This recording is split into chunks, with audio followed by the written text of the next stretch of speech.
What's the meaning of belly dance?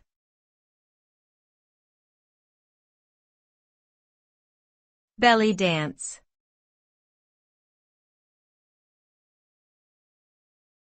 Belly dance.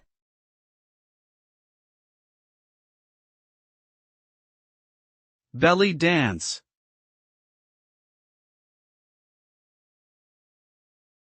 Belly dance.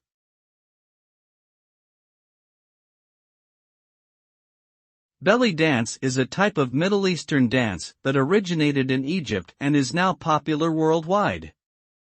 This style of dance emphasizes isolations of the hips, abdomen, and torso, often using undulating movements to create a fluid and sensual performance. Belly dance costumes usually feature a hip belt or a bra with a fringe, coins, and other ornamental elements that accentuate the dancer's movements. While historically performed by women at celebrations and social gatherings, belly dance has since been embraced by dancers of all genders and backgrounds and has become a popular form of exercise and artistic expression.